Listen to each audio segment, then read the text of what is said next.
Okay, guys, I'm back out here. I was uploading a video and I realized that I gotta fill these two in. That the leaf spring's over here. So I might as well just fill them in. I'm here. You know what I mean? These are the old centering points. You know, the center bolts went in there. So I might as well fill them while I'm here. Why not? What's another couple of minutes here? But I would like to mention that Mr. Mark 1 2004 has done a shout out for me. My problem is I'm subscribed to him. I click the box for send me updates, but I never get the updates. I don't know why, so I'm going to try unsubscribing and doing it again. I'm missing all his videos. So I'm missing all your videos. It's a better way of wording it. But yeah, he needed go-kart wheels, which are I don't have any right here, which are Manco wheels, and I knew my buddy Rayvel had them, who's from upstate New York, and I contacted Rayvel, and then they traded some information, and bingo, Rayvel's good. Rayvel is the person that you Dizzy bought that Spartan horn from.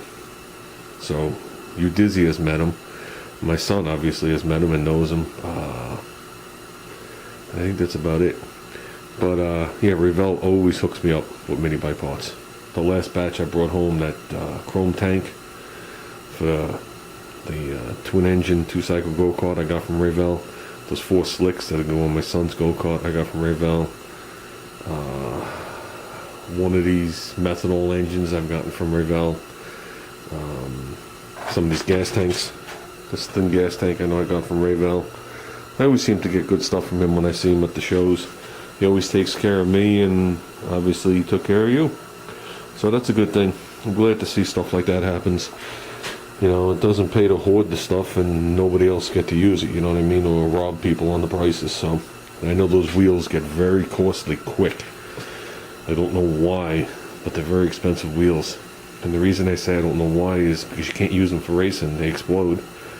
So I just think it's the fact that they're connected to go-karts that usually had the fiberglass bodies on there, and you need the correct wheel to get you big dollars for that cart.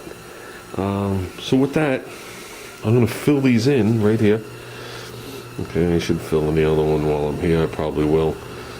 I got my cup of warm water in there. You can see the steam coming off there in my JB Weld. I got some quick weld, which I don't have too much left on, and some regular weld. So between the two of them, we'll start by filling these holes in. And if we got some, we'll do the other holes, but it's no big deal if we don't. So like I said, I'm not looking to take away the history of any piece that's on my car or I put on my car. I don't mind history behind the pieces. You know what I mean? I want people have asked me, where has this front end come out of?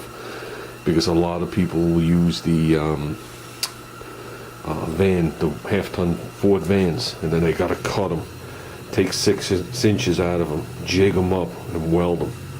But this one is uncut. This was the right width. So that's what made this one golden.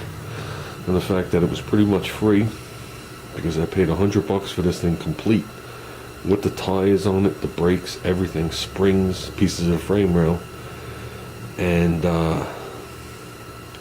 between selling off the rims and selling off the complete brake setups, I landed square. I think this thing cost me like $25. So that's a deal in itself, but that was just a byproduct of it. So with that, let's stop talking, let's fill these in. There you go. That'll, I mean, I packed it in the hole, but that'll settle up. Give that a quick sanding, and I filled in the wrong hole. I'm supposed to fill in this hole. That's the U-bolt hole. Oops, let's get the stuff out. It'll look different than this side. Okay, take 2. We filled in these holes. and we filled in these holes. I just went like this with the U-bolt, pop that out, sand it when it's done. I'm out of quick epoxy, so I gotta use regular. Not that it matters, I won't be working on this again until tomorrow. So, speaking of shout outs, I'm sure most of you guys, if not all you guys, check out, sorry about that, Scott Best's channel. I'll tell you, every time he does something, I learn something.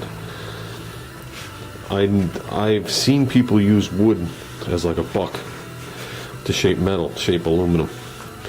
But I never actually seen somebody do it the way he just did it to make that inner fender outlet. So I definitely learned something there. And looked surprisingly easier than I thought it was going to be. How's that sound? I'm not saying it was easy, but it looked surprisingly easier than I thought it was going to be to make that piece. That's why originally when he was going to make the outer pieces, I was wondering why it wouldn't be just easier to buy the pieces. But once I seen him shape that piece, making those outer pieces really wouldn't have been a problem at all. But with that said, definitely enjoy the videos. I enjoy everybody's videos that I catch. But yeah, that's all I'm going to do to this beam. We should be good to go here. Like I said, I'll come out tomorrow, I'll give this a quick sand, hit some of the bare areas with some primer. I'm going to mask off these hubs. I'm not taking the hubs off. There's no need to take them off. Then we'll give this thing a paint, we'll let it sit, and then we'll come out here and clean the engine compartment. And then we can move forward from there in leaps and bounds. I